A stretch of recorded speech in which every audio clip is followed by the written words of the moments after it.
He said her name in his sleep. It was soft, almost like a whisper brushing past my ear, but it wasn't my name he murmured that night.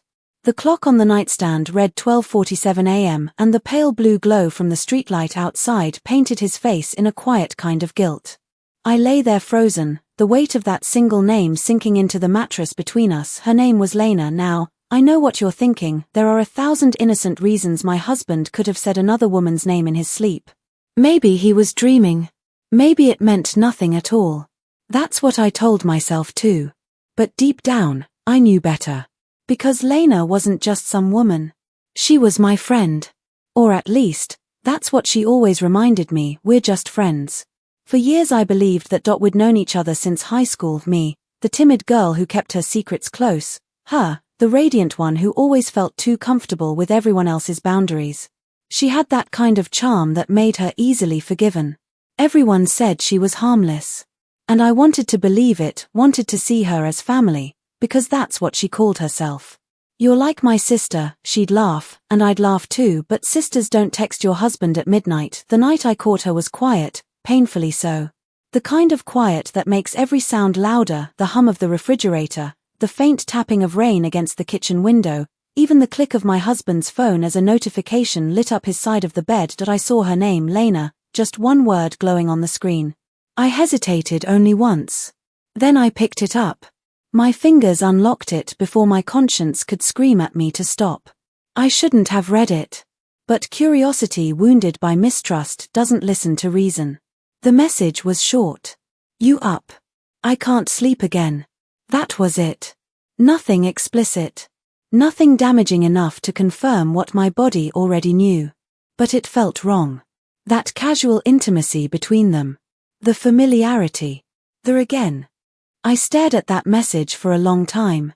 The house smelled of rain and old coffee, and my own reflection stared back at me through the dark kitchen window glass. My heart started to race, each beat echoing louder than the last.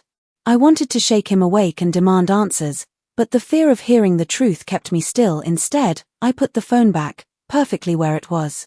Closed my eyes. Pretended to sleep, but no one sleeps easily after that. When morning came, I cooked breakfast like nothing happened. Scrambled eggs. 2 cups of coffee. His the way he liked it, 3 spoons of sugar, no milk. He came down rubbing his eyes, looking like a man without a single secret in the world. And that's what hurt most. The ease of his smile, the soft kiss on my forehead, the small talk over toast. Lena texted me later that morning too. She said, "You seemed quiet at dinner last night. Everything okay?" I almost laughed. Almost, everything okay? That question hung in the air like cigarette smoke, slow, choking, impossible to escape. I typed, "Just tired." She replied with a heart emoji. It was such a small thing, that heart. Pink and harmless. But that was the first moment I realized how far we'd fallen from the truth, because what kind of friend texts your husband at midnight, then sends you hearts in the morning? Something inside me shifted that day. Not anger, not yet. Just a quiet erosion, the beginning of mistrust seeping into old foundations. The smell of coffee didn't feel comforting anymore. The sound of his laughter from the living room made my stomach twist. I began noticing too much, his pauses before answering messages, the way he angled his phone away, the small smile when notification sounds came in, and then, one evening, I saw her again. We were all at my mother's house, celebrating her birthday. The smell of jasmine candles filled the living room, and laughter moved through the air like something ancient and familiar. My mother adored Lena. Everyone did. And who could blame them? She was all gold hoops and bright smiles that reached her eyes. The kind of woman whose charm made you doubt your own instincts. She brought a cake, chocolate, my husband's favorite, and winked at him when she said, "Since you always praise my baking." Everyone laughed. Including him. Except me. I looked at them from across the room, how comfortably they moved around each other, how easily they exchanged small glances like quiet conversations I wasn't invited to. My mother's voice faded into the background as realization spread slowly through me. They weren't acting guilty, but sometimes the absence of guilt says even more. Sometimes, comfort is the loudest confession of all. After that night, I stopped trying to ignore it because I began seeing patterns I had once brushed off, how she always seemed to know things before I told anyone, how she'd mentioned small details about our life, details that could have only come from him. I started keeping mental notes, even though I didn't yet know what for. But this isn't just a story about betrayal. It's about discovery, because when I went searching for the truth about Lena and my husband, I unearthed something far deeper, something that went beyond midnight texts and half-truths. A secret my mother had buried decades ago, something that explained why Lena always felt familiar in ways I could never fully name. But I'll come to that. For now, picture this: a quiet neighborhood, somewhere between comfort and suspicion. A woman stirring her coffee a little too long in the morning because she's afraid of what silence might reveal. A husband with eyes that flinch from honesty. And a friend whose smile suddenly means too much. It started with a midnight text. But it would end with a truth older than both of them. That night, I sat alone on the living room couch, my husband asleep upstairs, phone unlocked next to some half-read email. I could have checked it again. I didn't. Instead, I stared at the family pictures on the wall, the laughter frozen in time, the woman I used to be standing between two people she trusted most. My reflection blurred in the glass. I didn't recognize her anymore. The TV flickered faintly, some late-night show humming in the background. I thought about Lena's words, "We're just friends." How easy it was to believe a lie when it's wrapped in warmth. How women are taught to doubt their instincts before doubting other people's intentions. How many times had I dismissed my own unease as paranoia? But what I didn't know then, what would change everything later, was that the story between Lena and my husband wasn't the only secret I'd been living with. It would take another few weeks and one hidden document to tear the world I thought I knew apart. For now, though, I sat there in that dim living room, clutching a coffee mug gone cold, feeling my life tilt slightly under my feet. The beginning of something irreversible. And in the middle of that silence, I heard my own voice say, almost out loud, "Just friends, huh?" It wasn't anger. It was disbelief, quiet, tired disbelief that comes when your heart already knows the truth but your mind is still trying to catch up. I didn't realize it then, but that was the night everything started unraveling, threads of trust, memory, and love coming loose one by one. And soon, those same loose threads would lead me somewhere I never expected, to a truth my mother had spent her life hiding from me. Before everything fell apart, my life was simple, or at least I like to think it was. Morning sunlight always kissed the kitchen curtains first, slow and golden, before spilling across the dining table where I'd laid out 2 bowls and a single mug chipped at the rim. The same mug I'd had since college. My husband, Mark, always teased me about it. Said it was time to throw it away. But some things survive for a reason. Even with their cracks. Back then, our house still felt warm. The kind of warmth that hid small disappointments and made every Sunday morning smell like peace.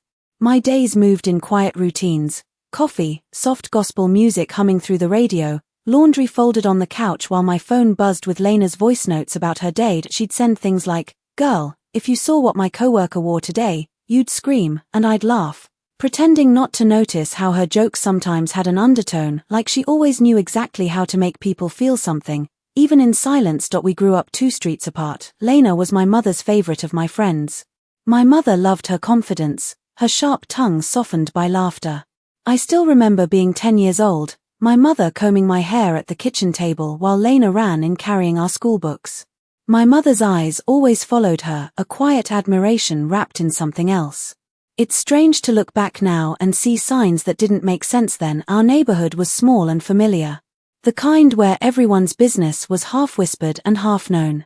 Kids rode bikes until dusk. The mailman, Mr. Cole, never changed his route in 20 years. My mother's garden always smelled like rosemary and old secrets. And me, I was always the quiet child who liked sitting under the orange tree behind our house, reading paperbacks until the sky darkened. If someone had told that little girl that one day her closest friend would betray her, or that buried beneath that betrayal was a truth her mother had kept hidden for decades, she would have laughed. Because my mother was the kind of woman who seemed incapable of deceit. At least, that's what I used to believe. She raised me on her own. She said my father left when I was 2, gone before memories could form. I never questioned it. When people asked where he was, my mother would say, "Some questions aren't meant to be reopened once they're closed." And somehow, that always felt like reason enough. She ran a small flower shop downtown, a modest place filled with scent and stubborn joy. Every evening, she'd come home with petals in her hair, humming songs from her youth. She had that unshakable calmness, the kind that makes children feel safe just by being near it. And maybe that's why I never questioned her stories, maybe that's why I never saw the cracks in her silence, and why childhood wasn't loud or exciting, but it was soft. I remember Sunday dinners with my mother's laughter echoing against old wallpaper. I remember how she'd watch me when she thought I wasn't looking, something wistful in her eyes. I thought it was pride. Later, I understood it was guilt. Lena came into my world when we were 14. She transferred mid-year into our school, a bright, confident girl with curls that always smelled like summer. She spoke like someone twice her age, sharp and knowing. We became inseparable almost immediately. People used to call us sun and shadow. She claimed the sunlight without effort. I followed close behind, trying to keep up. Lena had a way of belonging everywhere she went. Teachers adored her. Boys noticed her. And yet, she always came back to me. "You're the only real one," she'd say, looping her arm through mine. I believed her every time. She spent half her life in our house. My mother adored her too much for it to be otherwise. My mother treated her like blood, always packing her an extra sandwich or setting aside books she thought Lena would like. I never minded. In many ways, having Lena around made everything simpler. She was the sister I never had, only, sisters don't lie the way she would one day lie. Years later, looking back at my adult life, I began to notice how much of my normal had quietly been shared with her. Her fingerprints were on everything that should have been mine alone: favorite songs, inside jokes with Mark, little phrases I thought were private between me and him. It's strange how easily intimacy erases boundaries. How friendship sometimes slips into something else before you realize you've been written out of your own story. But before all of that, before suspicion and heartbreak, we were just three people orbiting one another: me, Mark, and Lena, in a quiet town that saw everything but said nothing. Mark and I met at university. He was calm, measured, and kind in that steady way that makes you feel safe. When we got married, Lena stood beside me in lavender, smiling like she meant it. She helped me fix my veil, whispered, "He's a good man," and I believed her because back then, trust was simple. Ours was the kind of marriage that didn't need fireworks. Just soft mornings, stable companionship, and routine affection. At least, that's what I thought. Most evenings, after dinner, Lena would drop by with leftovers or stories. The three of us would sit together, laughing about nothing. There was nothing unusual in it, not yet. She had always been part of our lives, so her presence felt normal. You know, when people talk about betrayal, they imagine it arriving loudly. Slamming doors, heated arguments, tears on tiled floors. But in truth, betrayal moves quietly. It slips into daily life like a thin draft under a door. You hardly notice it at first. Maybe you just sense something missing, an offbeat rhythm in a familiar song. Then, one day, you realize the melody has changed and you don't recognize it anymore. That's what those years were.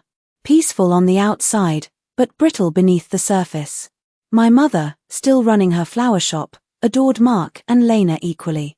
Sometimes, I think she saw more than she let on, kept a quiet watch on the shifts in the air.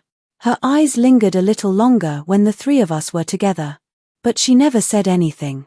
And maybe that silence was what broke me later, because if she knew, why didn't she stop it? But those questions would come much later. Back then, our world moved in soft rhythms. Sunday brunch at the diner by the river. Mondays cleaning out my mother's flower shop. Fridays when Lena came over with wine and laughter spilling from her like light. It was those ordinary days that made the unraveling so unbearable later, because you can't mourn what never felt real, but you can mourn the illusion of safety. Sometimes, when I close my eyes even now, I still see one ordinary morning from that time. No drama, no secrets showing yet. Just me, standing by the sink, washing coffee cups. I can smell the warmth of toast, hear the faint thud of Mark's footsteps upstairs. The radio is playing old soul music. The air hums with contentment, and I think that moment stayed vivid because it was the last time I remember feeling whole. I didn't know the cracks were already there, the small lies building quietly in the background of all that comfort. Lena's sudden distance one week, her overfamiliar laughter the next. Mark's brief silences between texts. Normal life has a strange way of hiding its own destruction. At least now I understand, peace sometimes isn't peace at all, just a pause between truths waiting to be uncovered.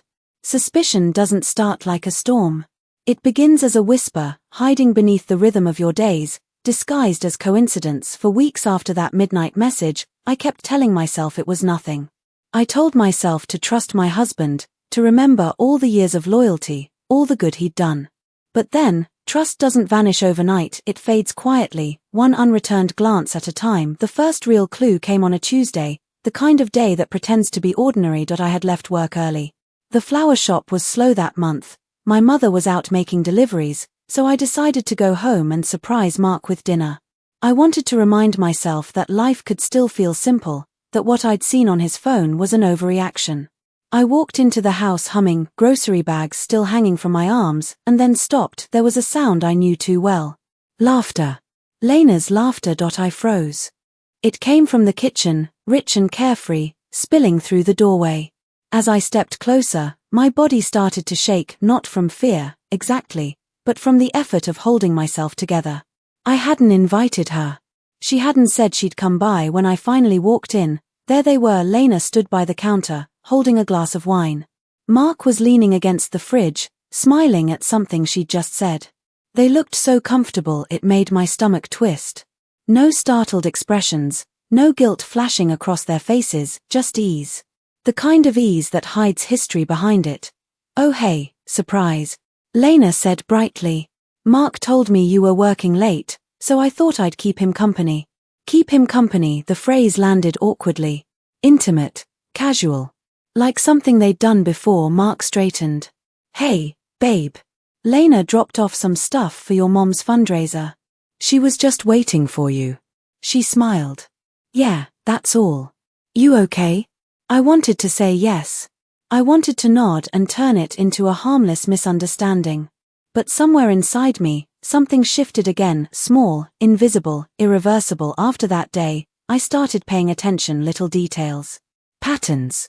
Things that never seemed suspicious before now felt carefully designed. Lena's timing, for instance.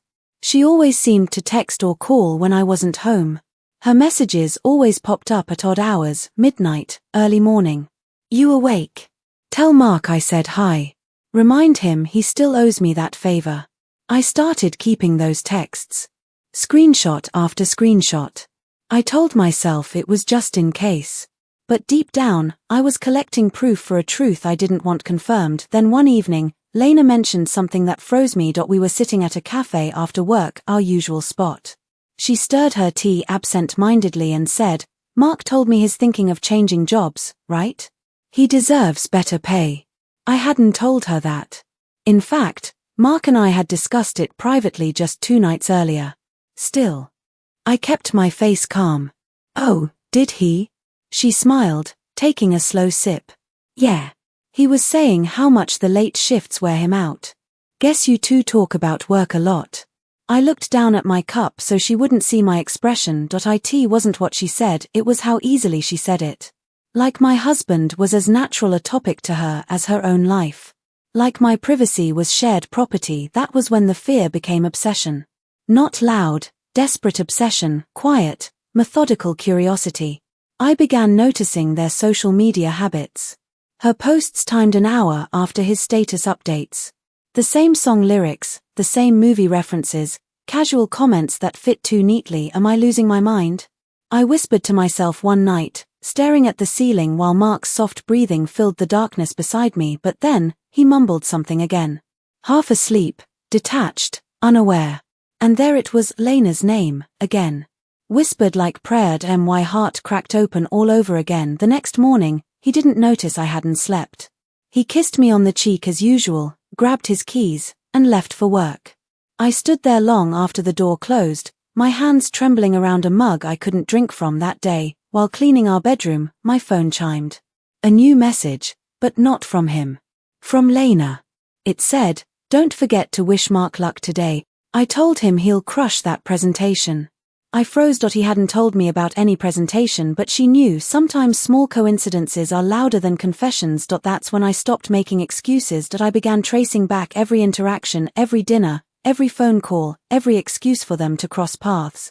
The deeper I looked, the more I realized how neatly our lives overlapped, as if someone had been quietly weaving them together. Then something strange happened.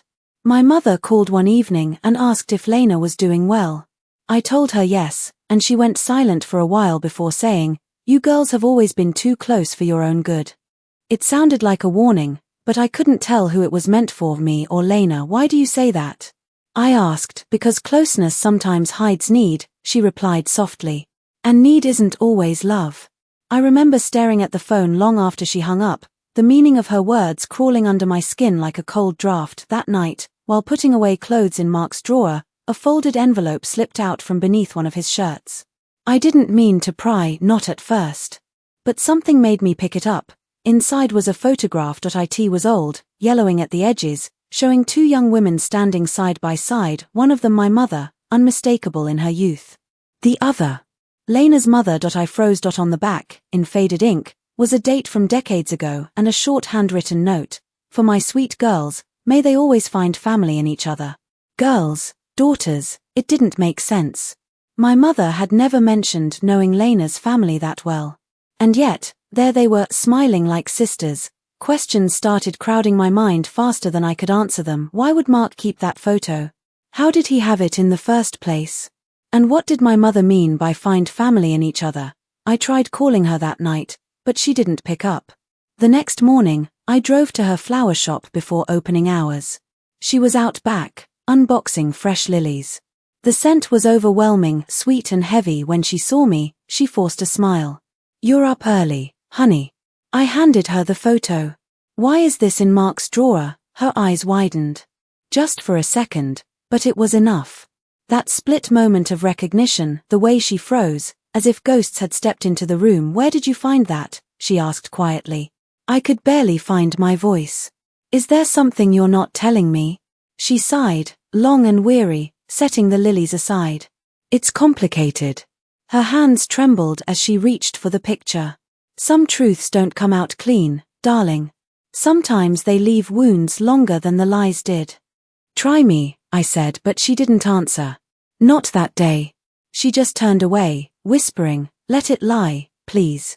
When she said that, something inside me broke, because by then, I knew Lena wasn't just connected to my marriage. She was somehow connected to my bloodline, and I wasn't sure which betrayal would hurt more, my husband's or my mother's. For days, the photograph haunted me. It wasn't just the faces in it, it was the familiarity between them. My mother's arm wrapped around Lena's mother's shoulder, their smiles identical. When I looked closer, the resemblance between me and her was undeniable too. The curve of our mouths, the shape of our eyes. Details I'd brushed off for years now felt heavy with meaning. I couldn't shake the image, so I did what people do when they can't stand silence anymore. I went looking for answers. At first, I started small. I searched through old photo albums my mother kept stacked in the hall cabinet. The smell of dust and lavender made me feel like I was trespassing in sacred space. The albums held moments of her life I'd never asked about. Birthdays, faded weddings, faces I didn't recognize. And then I found another photo, the same one, actually, just older, tucked behind a newspaper clipping. Except this one had a torn corner. The missing piece matched the shape of the one found in Mark's drawer. It hit me like a slow truth unfolding. Piece by piece, someone had given him that photograph, and there was only one person who could have Lena. My hands shook as I flipped through the rest of the pictures. Somewhere in those images, I found something stranger. A birth announcement for a baby girl, dated a few months before my own birth certificate was issued. The names didn't match, but the dates were close, too close. The hospital name was the same one my mother always said I was born in. But the mother's name on that old announcement was Lena's mom. I remember sitting on the wooden floor, my knees weak beneath me, staring at that paper as the room seemed to close in. I'd come searching for proof of my husband's betrayal, but it was my entire history that began to come undone instead. I needed to talk to someone who wasn't trapped in the same web. So I called my aunt, my mother's younger sister. She lived in a small coastal town, rarely visited, and rarely asked questions. When I told her about the photo, her silence on the other end of the line felt like a heavy door clicking shut. "Sweetheart," she whispered after a long pause, "you need to be careful what truths you dig up. Your mother, she did what she thought was right." "Right for who?" I asked, my voice trembling. "For you," she said. "And for her." But that didn't make sense. Right for me would have meant honesty, not a half-life stitched together from secrets. That night, I confronted Mark. The silence between us had already grown thick enough to choke on. I placed the photograph and the birth notice on the table. Both lay there like evidence in a quiet trial. Do you want to tell me why this was in your drawer? I asked. He stared at the photo for a long time before speaking. Where did you find it? Answer the question, I said. He hesitated. Something in his face softened, guilt or pity, I couldn't tell. Lena gave it to me about a month ago, he admitted. She said your mom was close with hers when they were younger. I didn't think it mattered. It mattered enough for her to give you a piece of it, I said. She didn't give that to me. She gave it to you. He rubbed his forehead. I don't know why she did that. Maybe she thought you'd already seen it. But I knew he was lying. Or worse, he was protecting her. The room fell into that strange kind of quiet where even breathing feels intrusive. I looked at him, really looked, and his eyes didn't hold innocence anymore. They held something else, a weary understanding, maybe even shame. What aren't you telling me? I asked. He looked up at me then, and for a moment his voice cracked. I never meant to hurt you. It started as friendship, I swear it did. But she said you'd never understand. Understand what? I whispered. He closed his eyes. That you two might be related. The floor tilted. The air was gone. I can still hear the tremor in his voice when he said it. I think, in some way, he meant to ease the blow by saying it gently. But how do you soften something like that? How do you unhear that the woman your husband might have loved behind your back, the one you grew up thinking of as your closest friend, could also be your blood? I sank into the chair behind me. He tried to explain. Said Lena had found something while helping her mother move houses, a letter written by my mother years ago. The letter had hinted at an adoption, a child given away under circumstances my mother wanted buried. She said she didn't mean to tell me, Mark said quietly. But one night it came out, and after that, I didn't know how to pretend everything was normal. Why didn't you tell me? I whispered. He looked at me with tears he didn't bother hiding. Because I was scared I'd lose you. I forced myself to speak, though my throat felt raw. And Lena? What was she scared of? He didn't answer, but I knew. She was scared of the truth because if what he said was real, then Lena wasn't only the woman who betrayed my marriage. She might have been the sister I never knew I had. I drove to Lena's house that night. Rain beat heavily against the windshield, each drop a drumbeat matching my heart. When she answered the door, she looked startled, her hair still damp from a shower. She tried to smile. You okay? You look pale. I handed her the photo without a word. For a moment, her face drained of color. Then, softly, you found it. Tell me the truth, I said. Your mother and mine, what were they hiding? She bit her lip, turned away. It's not how you think. Then tell me how it is. When she faced me again, her eyes glistened. My mother told me years ago that she had a twin who couldn't keep both babies. One stayed with her. The other went to your mother. You. Silence drowned everything. Time didn't exist in that moment. My whole body went cold, as if every memory I ever had was suddenly not mine alone. You're trying to say we're sisters, she finished quietly. Half-sisters, maybe full, I don't know. Our moms made a pact to never tell. Everything blurred. I remember backing away slowly, the rain hitting my face as if the world itself was breaking open with me. And you still, my words stopped midway, my voice cracking. I didn't know, she said quickly. Not at first. I swear, I didn't know when Mark and she stopped, covering her mouth as if the words themselves were poison. That was all I needed. I left. I end that moment, my life cleaved cleanly into two parts, before Lena's truth, and after. When I got home, Mark was waiting on the porch. His face said everything, remorse, fear, maybe love, but none of it mattered anymore. I didn't speak. I walked right past him, through the living room, into the quiet that used to feel like safety, and in the silence that followed, I realized the deepest betrayal wasn't theirs, it was my mother's. Because she had built my entire life on a secret that turned love into a lie. Some nights, even now, I still hear my mother's voice saying, some truths don't come out clean. She was right. The days that followed blurred together. I woke each morning to the same dizzying truth.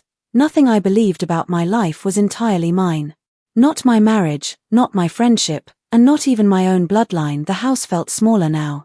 Every sound, Mark pouring coffee, footsteps on the stairs, a phone vibration from another room, sounded amplified. Familiar spaces turned foreign, like walls watching me quietly. I couldn't stand to be home, but I couldn't leave either. It felt as if every doorway led me deeper into the lie my mother built. Mark tried to talk. I refused at first. His apologies fell quiet between us. Tangled in guilt neither of us could name properly. Then, on the third night, I finally asked, "Did you love her?" He looked at me for a long moment, his face pale under the dim kitchen light. "I don't know what it was," he said softly. "It wasn't love. It was confusion. It started before I knew what she meant to you, what she was to you. That's easy to say now. I swear, I never wanted any of this." He ran his hand through his hair, exhausted. "She kept talking about blood, about truth, and how she felt connected to you in ways she couldn't explain. I thought she was just trying to understand her own past. I didn't realize she was trying to destroy ours." I closed my eyes. And my mother? What about her? She knew. She must have known all along. He didn't argue. And that silence was answer enough. So the next morning, I drove to her house. It was a cloudy day. The sky hung low and swollen, threatening rain. When I stepped into her flower shop, the scent of damp earth hit me. She was standing by the counter, pruning carnations. The scissors stopped mid-air when she saw my face. "You talked to her," she said quietly. I didn't answer. I just placed the photograph and the letter I'd found on the counter between us. Her hands trembled. "You weren't supposed to find out." My voice cracked. "You weren't supposed to let me find out that Lena is my sister?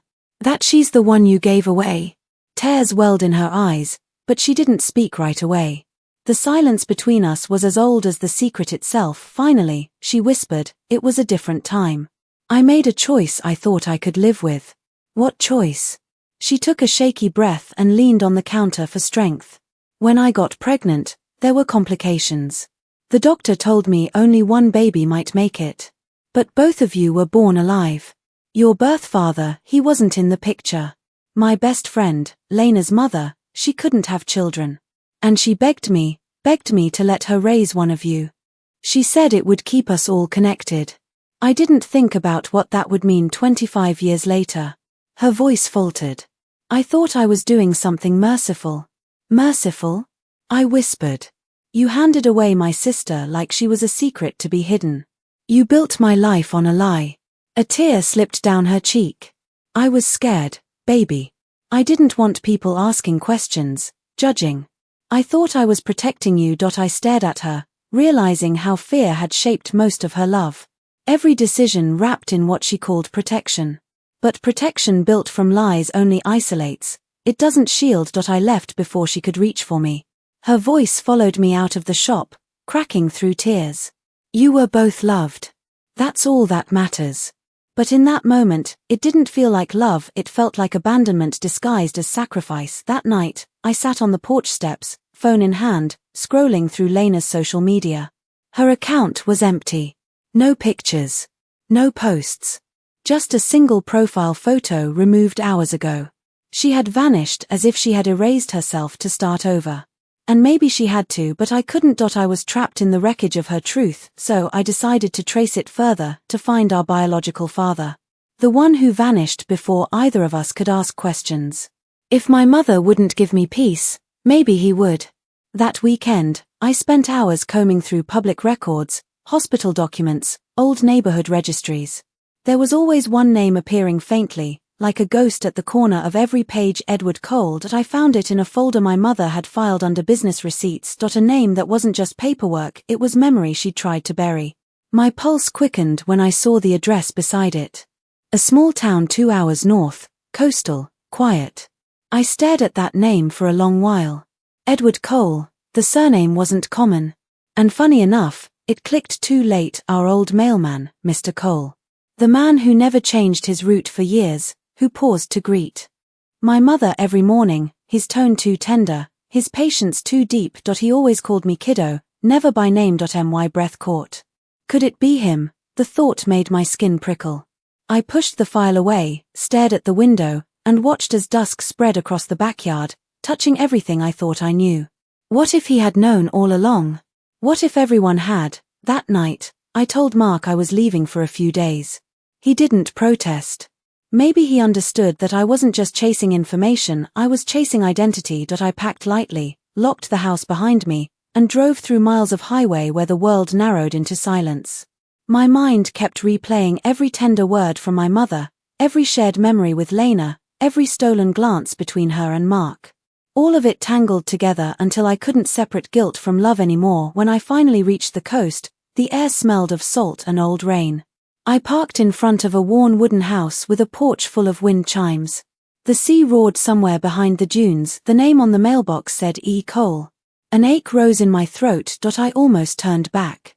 But I didn't drive all that way just to remain unfinished. So, I walked up the steps and knocked. The door creaked open. An older man stood there, grey-haired, soft-eyed, the kind of face that carried more regrets than words. The light from behind him caught the faintest shimmer of surprise. "You must be her daughter," he said quietly, voice trembling. My heart stopped. "Whose daughter?" He smiled sadly. "Your mother's. And I suppose, mine too." He stood there for a moment, his eyes soft yet uncertain, as though he'd been waiting for this day and dreading it at the same time. The man who had carried my name in silence for all those years didn't rush forward or reach out. He simply opened the door wider, stepping back. "Come in," he said quietly. The air inside his house smelled like sea salt, cedar, and faint traces of old tobacco. The kind of smell that clings to decades of solitude. A kettle whistled faintly from the kitchen, and he turned it off before speaking again. "I figured it would be you one day," he murmured. "Or your mother. But I never expected you to come alone." I followed him into the living room. Everything looked preserved: polished wood, old photos framed along the walls, a stack of worn books on a table by the window. Most of those pictures were of the same woman, a younger version of my mother, smiling at a man who looked just like the one sitting before me now. My breath caught. "You knew her," I said. He nodded slowly. "More than I was supposed to." He motioned for me to sit. I didn't. My legs felt too tense, too shaky to trust. "Your name's Edward Cole?" I asked, though the answer was clear. "It was when she knew me," he said. "Now it's just Ed. People around here don't know much about what came before. I prefer it that way." He watched me carefully, a quiet study. "You look like her, though." The eyes. Always said they could see straight through a lie. I wasn't sure how to respond, so I got to the point. "I need the truth. All of it. My mother won't tell me, and everything she has said feels half empty.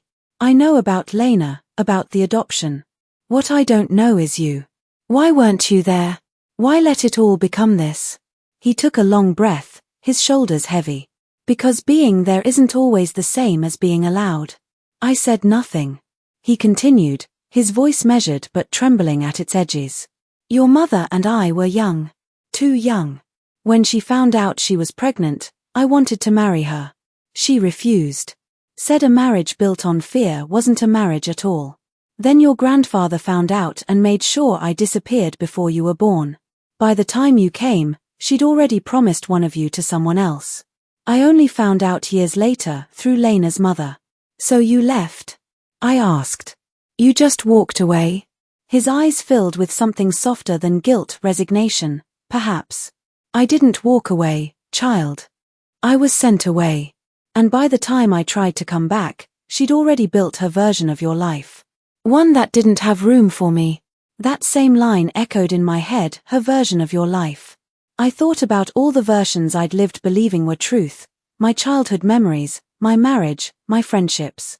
Each one carefully curated by someone else's choice. He looked down at his hands. They were calloused, stained with the kind of work that keeps a man busy enough to forget time. I tried writing to her. Once or twice. She never replied. Said it would confuse you both. Said she was doing what mothers do, protecting her child. A bitter laugh escaped me. Protecting. That's her favorite word. He nodded, almost smiling through his hurt. That's her curse, too. The kettle on the stove began to hiss again, and he got up to make tea. I sat there, looking at the window as the ocean swayed beyond the dunes. A gull cried somewhere far off, carried by the wind.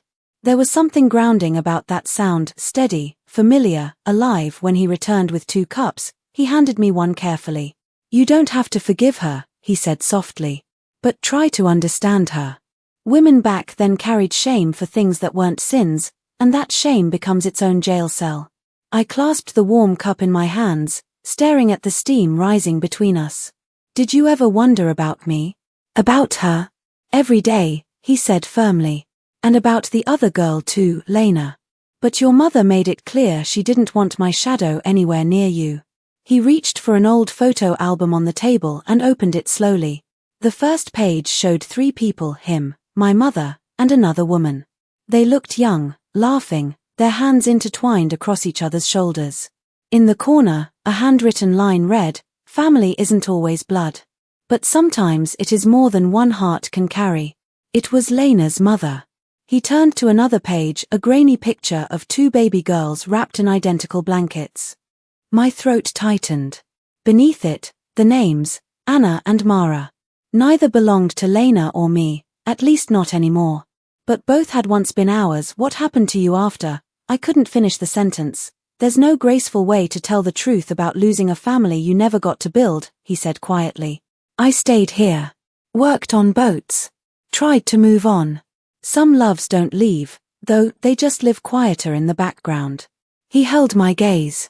"When I'd see a little girl walking to school with dark curls and your mother's walk, I'd wonder if she was mine. Years later, when I saw 2 young women in her shop looking like mirror images, I knew the truth had found its way home even if no one was ready for it." I swallowed hard, the tea trembling in my grip. "You saw us?" He nodded. "Plenty of times. I came by pretending I was picking up flowers for my porch.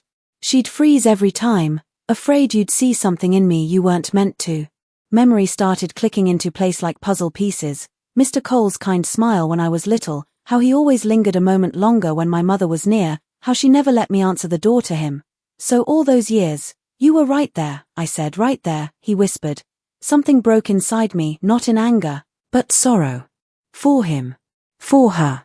For both of them, trapped in choices that never stopped echoing. We sat in silence for a long time, sipping tea while the rain started outside. When he finally spoke again, his tone carried the weight of both regret and peace. "You have a right to know everything now," he said. "Even if knowing doesn't fix a thing. Your mother lied because she thought truth would ruin you. But truth doesn't ruin us, child, it just changes the shape of who we are." I looked at him, the man who should have been present for birthdays, heartbreaks, and the spaces in between. "Do you ever wish you fought harder for her? For us?" He smiled faintly, sadly. "Every day. But sometimes love isn't enough to win. Against time and fear. All you can hope for is that someday, the people left behind will forgive what you couldn't fix." When I left his house that evening, the rain had stopped but the world felt heavier somehow. He walked me to the door, his old dog padding quietly behind him. "Take care of her," he said, meaning my mother. "She's carried this secret for too long. And pain like that eats you if no one helps you set it down." I promised to try, though I wasn't sure if forgiveness could grow in soil that deep with betrayal. Yes, I drove away, the ocean fading in the rearview mirror. I caught sight of a roadside sign, "Leaving Sand Hollow." The wind carried the smell of salt even through the glass. I thought of all the years my life had drifted between lies, how, just like the tide, truth had a way of returning no matter how far you pushed it back. That night I didn't go home. I parked by the old lakeside road instead, stared at the water, and cried, quietly this time, without rage. Just release. Because what do you do when everything you are turns out to belong to a story that started long before you were born? You learn to write the rest of it yourself. The next morning, the sun rose slow and peach-colored over the water. My phone buzzed, a message from Lena. Just 6 words. "We should talk. I'm ready now." By the time I returned home, word had spread. Small towns have their own way of keeping secrets. They stay buried until the first whisper, and then they travel faster than lightning. It wasn't just my story anymore. It was everyone's gossip. Lena had told someone, maybe out of confession, maybe out of guilt, and soon half the neighborhood seemed to know that the 2 best friends from childhood were actually blood sisters. That my mother had hidden me, that her mother had raised the other child, and that somewhere between those lies, boundaries were broken twice over. The story took on a life of its own. People added details that never happened, embroidered for drama, for pity. For something to talk about on the porch after supper. My mother's flower shop was the first to feel it. Customers stopped coming. Some were polite about it, claiming they'd shop local elsewhere for a while, but I could hear the judgment behind the softness. For years, she had been the woman everyone respected, widowed young, hard-working, kind. But small-town respect is fragile. The same people who once praised her arrangements now whispered words like scandal and sin. At first, I tried to stay quiet. I thought silence would protect what little remained of our dignity. But silence doesn't soothe an open wound, it feeds it. Every closed curtain, every half-conversation I overheard in the grocery store, every sympathetic glance that lasted too long, it was all too much. By the third week, I could barely stand to step outside. I began doing my work remotely, barely speaking to anyone except Mark. He stayed, though I could see in his face how much the truth weighed on him. He slept on the couch, giving me space I hadn't asked for but needed. Then one morning, my mother called. "They're talking," she said simply. Her voice sounded so small, so tired. "I know. I can't even look them in the eye," she admitted. "I go to the market, and they just stop talking when I walk by. That's how this town works," I said, though the bitterness sitting on my tongue wasn't aimed at her, at least not that morning. "I'm sorry, baby," she whispered. There it was again, her apology, heavy and familiar, the word she used like a prayer. This time, though, I didn't say it's okay. Because it wasn't. Lena reached out later that evening. We agreed to meet at the park where we used to spend summers together as kids, near the old fountain, where coins still glimmered under the shallow water. When I saw her, she looked different. Not guilty, not defensive, just hollow, like the lies had finally burned through whatever face she used to wear. "You talked to him," she said, "meaning our father." "I did." "I figured," she sighed. "He called me too. Said you deserved the truth."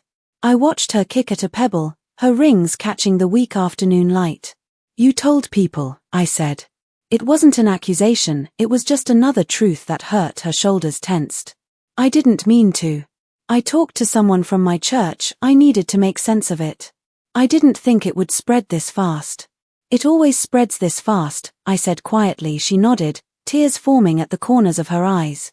"I didn't want this for you," she whispered. "For either of us. I thought maybe if people knew the truth, they'd stop painting me as a homewrecker. I thought if they understood we were connected, they'd see it as fate, not filth." "Fate?" I repeated softly. There was no anger in my tone, just exhaustion. "Lena, nothing about this feels like fate. We're two women trying to untangle mistakes made before we were even born." She looked away, ashamed. "You hate me." I didn't answer right away. Birds moved through the trees above us. The fountain gurgled faintly. "I don't hate you," I finally said. "But I can't look at you and not see everything that's been taken from me. My marriage, my trust, even my understanding of who I am, it's all tangled up with you." She nodded as if she already knew that. Then she whispered, "I'm leaving town." I looked at her. "Where will you go?" "Doesn't matter. Somewhere no one knows my name or yours." She paused. "I think we both deserve a place where the past doesn't follow." Part of me wanted to stop her, another part wanted to let her go. In the end, I just said, "Then go. But make sure wherever you go next, you build something honest." She smiled faintly. "I'll try." When I got home that night, my mother was sitting on the porch, hair undone for the first time in years. She looked smaller than I remembered. "They called me today from the church board," she said softly. "They asked if I wanted to step down from the charity committee to rest. That's their polite way of saying I should just disappear." "What did you say?" I said yes.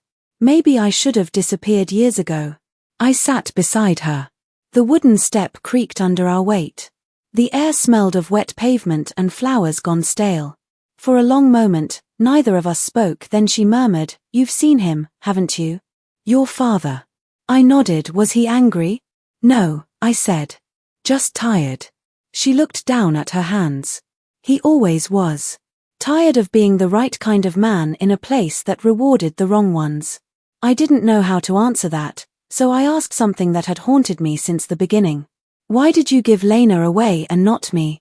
She blinked slowly, as if the question reopened wounds that never closed. Because when the doctor placed you in my arms, you looked at me. Just looked, like you knew me already. I couldn't let go after that. But I couldn't live with the guilt either, so I convinced myself she'd be fine. That love didn't need to be in the same house to survive. Did it? I asked. She smiled sadly. You're sitting here, talking to me. So I guess some part of it did. The next morning, the news of Lena leaving town reached almost everyone. Her mother sold her house within a week. By then, most neighbors had run out of new things to whisper about. Attention shifted elsewhere, as it always does, but reputations don't reset that easily. My mother's shop reopened only out of necessity. I helped her every afternoon, arranging lilies, answering phone calls, smiling through the quiet pity of regulars who didn't know where to look. Each time I passed by the mirror behind the counter, I saw her reflection overlapping with mine. Two women bound by love and mistakes, each one trying to remember how to feel whole again, and for the first time, I didn't resent the resemblance. Maybe healing doesn't come from distance after all. Maybe it begins right where the world has already seen you break. Time didn't heal everything, but it softened the edges. A few months passed quietly. My mother kept to her garden, tending to her flowers as if they were apologies she could grow and trim at will. Mark and I settled into a kind of uneasy peace, separate rooms, polite words, the fragile rhythm of two people waiting for something to end or begin. And Lena? Her absence filled the town louder than her presence ever did. No one said her name, but sometimes, when a stranger passed through, I half expected her to walk back into the shop as if nothing had changed, but there was still one thing left to be done. One conversation I had avoided because I didn't think I could survive it again. The final confrontation with my mother. It happened on a Sunday evening. The air smelled like rain again, always rain with us, always that same hum before confession. The hours before dinner were quiet, almost sacred.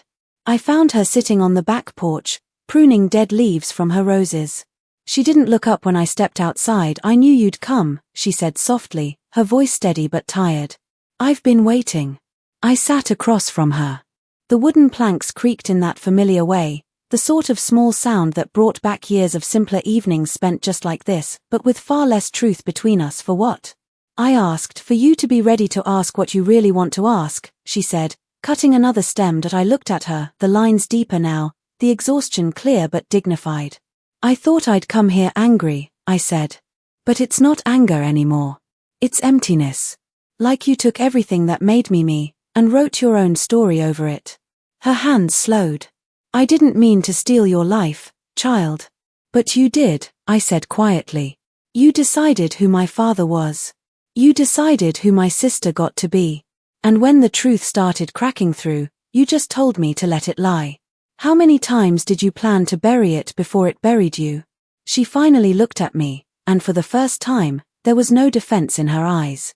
No reasoning. No justification. Just sorrow. I wanted to spare you pain, she said. Pain isn't what breaks us, I whispered. It's silence. The years of pretending everything was fine. Her hand trembled, and she set the shears down. When I gave your sister away, I promised myself it was out of love. But every night, when I heard you crying as a baby, I thought I heard her too, alone in another house, needing me. That's the thing about guilt, it doesn't stop growing. I tried so hard to love you enough for both of you, but love like that turns heavy. Eventually, it crushes what it's meant to protect. I swallowed hard, feeling tears sting my eyes. Then why didn't you tell me when I was old enough? When I could have understood? Because you looked happy, she said simply. And happiness is delicate. I didn't want to shatter it with the weight of my mistakes. The wind picked up then, rattling the roses in their pots. One petal fell into her lap, she brushed it away absently. You should have trusted me to handle the truth, I said softly. You taught me strength, but not honesty. You made me brave enough to face pain, just not brave enough to name it. Her tears came slowly. She reached across the worn space between us and took my hand. Then let me say it now, out loud, where no lie can touch it. I looked at her hand resting on mine. Time had thinned the skin, the veins soft blue beneath the surface. It trembled lightly. I'm sorry, she whispered. I'm sorry for choosing fear over truth. And for letting you find out from strangers what should have come from me. I know sorry doesn't rebuild trust, but it's all I have left to give. We sat in silence after that, no forgiveness yet, just acknowledgement. Sometimes that's enough to start. As twilight deepened, she poured 2 cups of tea and lit the small lamp between us. The light flickered across her face, and for a moment, I saw not the mother who lied but the woman who survived. The woman who raised me alone, who planted gardens instead of running from grief. I saw him, she said suddenly, breaking the silence. Your father. I know. He still lives by the coast. I nodded, her lips trembled. I wanted to visit him once. Years ago. But I wasn't sure what I'd say. What can you say to the man whose child you kept only half of? I didn't answer. Some questions are too big to hold. After a while, she looked at me again. Will you see him again? I think so, I said. He seems to know more peace than any of us. She smiled faintly. He always did. Even when he broke rules, he found peace in the breaking. The honesty of that moment loosened something between us. It wasn't resolution, but it was real, the kind of truth that stops hurting long enough to breathe through. Before I left, she asked, do you still talk to Mark? Not really. We're figuring it out separately. She nodded. He didn't deserve all of this. None of us did. No, I said, standing. But someone had to tell it, or it keeps happening. She looked up at me, proud and heartbroken all at once. You sound like me, she said softly. Maybe I finally am. As I walked away down the dim path, the night air felt different, lighter, though what had passed between us was heavy. The truth hadn't broken us after all. It just stripped everything else away, leaving only what was real, love, flawed and tired, but love nonetheless. Later that night, I sat at my writing desk. The lamp cast a gold circle across a fresh page. I wrote one sentence and stared at it for a long while. Forgiveness doesn't come in a rush, it comes like dawn, slow and certain, whether or not you're ready for the light. For the first time in years, I felt ready to face that light. Peace doesn't arrive with fanfare. It slips in quietly, often after you've stopped chasing it. Months passed after that conversation with my mother. The air between us grew gentler, less tight with things unsaid. We spoke often but lightly about flower orders, new recipes, and how the seasons had turned the garden wild again. I didn't bring up the past much, and when she did, it wasn't out of guilt anymore, but remembrance. Mark and I eventually signed the papers. The divorce wasn't explosive. No shouting, no courtroom battles. Just mutual exhaustion and the faint sadness of 2 people realizing love and trust don't always survive each other. He moved to another city for work. We exchanged one last goodbye in the rain outside the courthouse. He looked at me with eyes that held every version of us, the laughter, the lies, the years we tried anyway. I hope you find what feels like home again, he said. I will, I told him, and for once, I believed it. After he left, I sold our house. I didn't want to stay where every room carried echoes of secrets I hadn't consented to. I rented a small cottage on the outskirts of town, white walls, wide windows, solitude that hummed instead of hurt. It took me weeks to grow used to silence, but when it finally settled, it felt like peace. Lena called one evening from an unknown number. I recognized her voice instantly. I didn't think you'd answer, she said. Neither did I. We didn't talk about the past at first.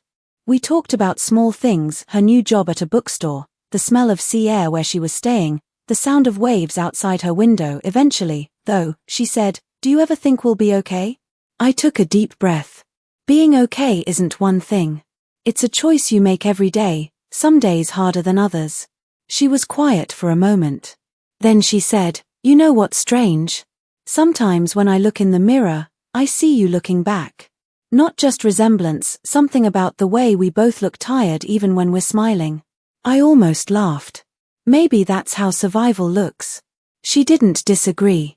I keep wondering what our lives would have been if the truth had come earlier, she said softly. And I keep wondering what they'll be now that it did, I replied. We promised to stay in touch. Not sisters, not strangers, something in between. That uneasy, necessary in-between where reckoning learns to breathe. As winter came, I traveled to the coastal town where my father lived. Not for answers this time, just to see him again. His health had declined a bit, but his spirit hadn't. He made me tea, strong, sweet, The same way he probably did for my mother long ago. I see her sometimes, he told me. She sends postcards now and then. Just one line, always about flowers. I smiled. That sounds like her.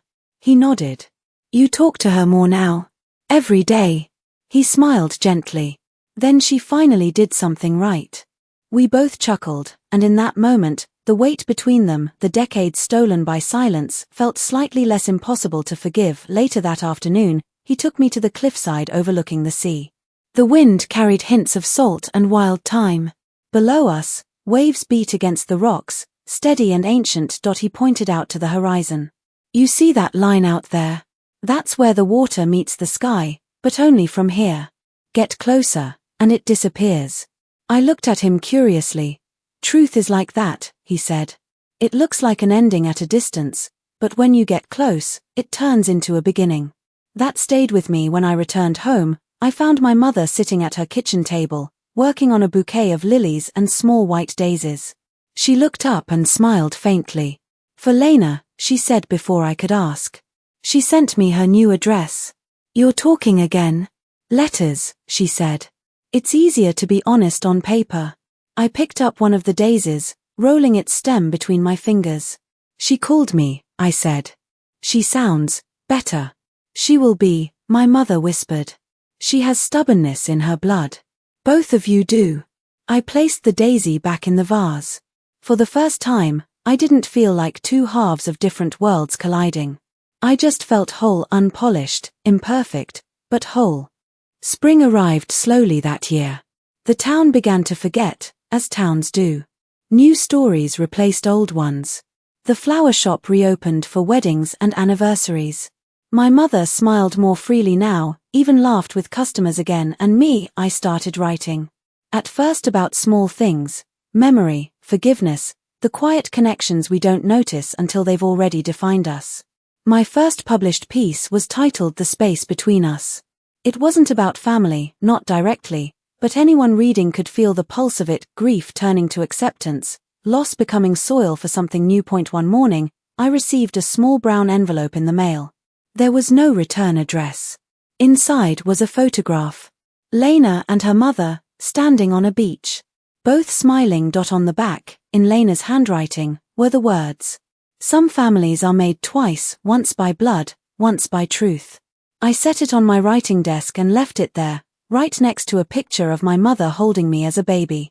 The two belonged together now. A before and after that no longer needed separating. That evening, I sat on my porch with a cup of tea, watching the sunset stretch soft orange across the horizon.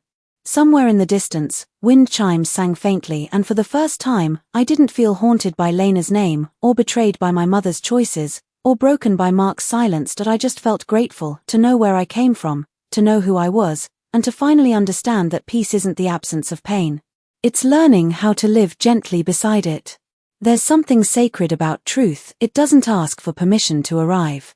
It waits quietly, sometimes for years, under layers of routine and silence, then surfaces when hearts are brave enough to face it. I used to think betrayal was the worst pain a person could feel. But betrayal is only the door. What hurts most is what stands behind it, the loss of belonging.